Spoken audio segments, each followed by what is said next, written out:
कोशिका cell part के अंतर्गत आज आप लोगों को रसधानी, वैक्यूल और कोशिका कला या प्लाज्मा मेम्ब्रेन या कोशिका झिल्ली के बारे में बताएंगे। तो सबसे पहले रसधानी या वैक्यूल, इसे रिक्तिका भी कहते हैं। यह पादप कोशिकाओं में पूर्ण रूप से विकसित पाई जाती हैं। कोशिका के अंदर धानी होती है, जिसे रसधानी या धानी कहते हैं। वैक्यूल यह एक झिल्ली द्वारा घिरी होती है, जिसे क्लोरोप्लास्ट या रिक्तिका कला कहते हैं। रिक्तिका कला और प्रोटोप्लाज्म या जीव द्रव्य के बीच लाइनिंग होती है, जिसे प्रिमोर्डियल इंटीग्यूल कहते हैं। किसी जीव द्रव्य में अगर हम देखते हैं तो क्लोरोप्लास्ट के पास में हर तरफ पाए जाते हैं। बीच में खाली स्थान है धानी, जो कि रसों से जूसों से भरी होती है। यहाँ बगल में केंद्रक है। यह रिक्तिका कोशिकाओं को दृढ़ता प्रदान करती है, अर्थात स्थिर दशा बनाए रखने का कार्य करती है। इसके साथ साथ यह भंडारण का कार्य करती है, अर्थात इसमें जो है भंडारण में ग्लूकोज, अमीनो अम्ल, गैसियस पदार्थ, कार्बनिक पदार्थ में जो है वो भंडारण करते हैं। इसके साथ साथ में रंगीन पदार्थ पाए जाते हैं, जैसे एंथोसायनिन।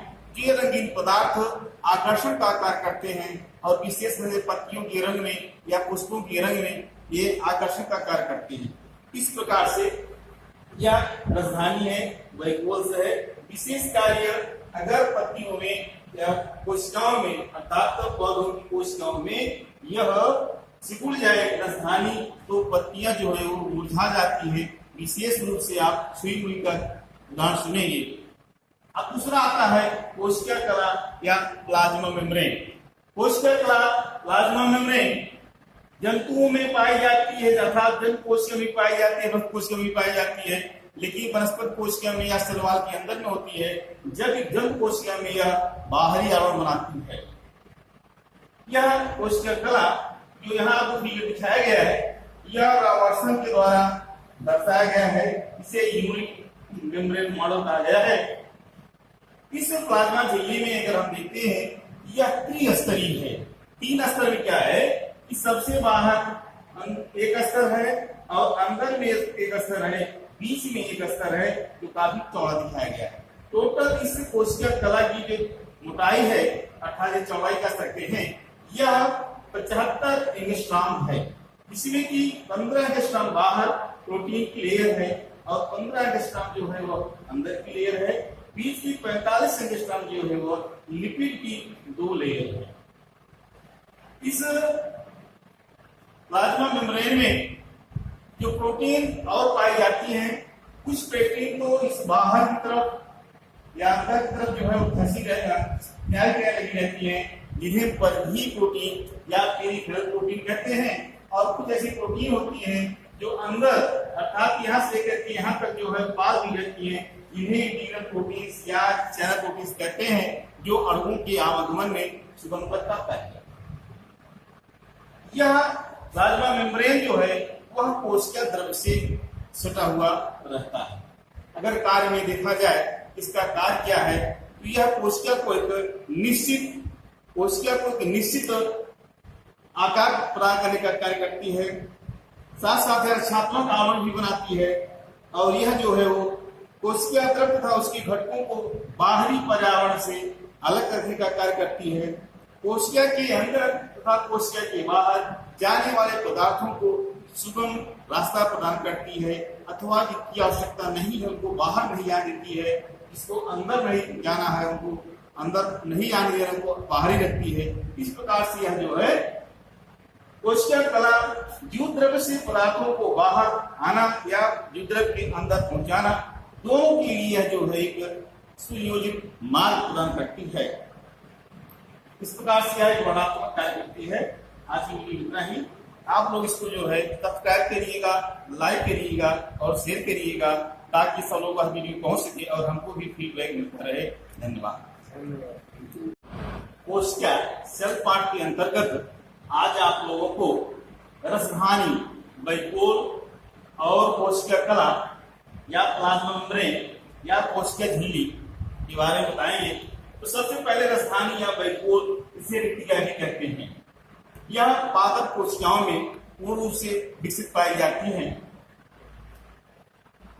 कोशिका के अंदर धानी होती है, जिसे रसधानी या धानी कहते हैं।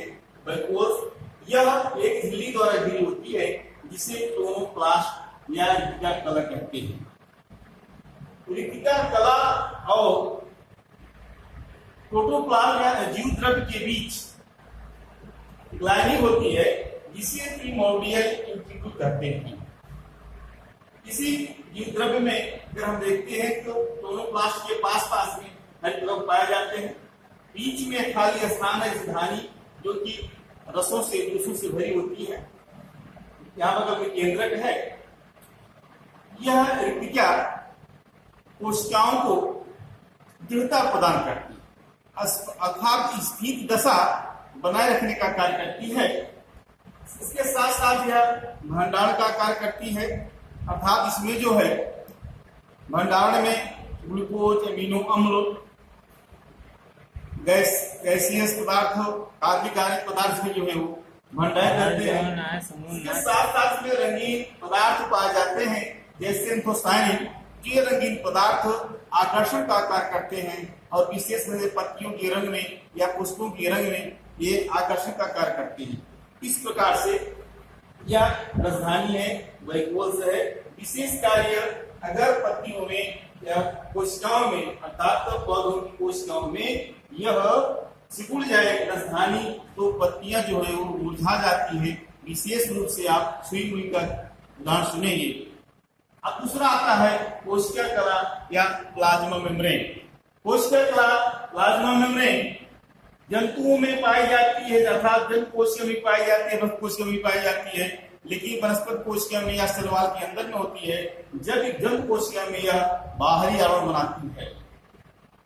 यह कोशिका कला जो यहाँ दिखाया गया है, यह रावर्सन के द्वारा दर्शाया गया है। इसे यूनिट मेम्ब्रेन मॉडल कहा गया है। इस प्लाज्मा झिल्ली में अगर हम देखते हैं, यह त्रिस्तरीय है।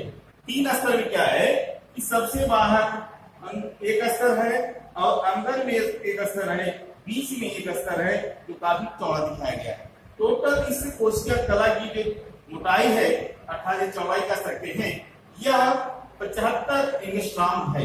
इसमें की 15 एंगस्ट्रॉम बाहर प्रोटीन की लेयर है और 15 एंगस्ट्रॉम जो है वो अंदर की लेयर है। बीच की 45 एंगस्ट्रॉम जो है वो लिपिड की 2 लेयर है।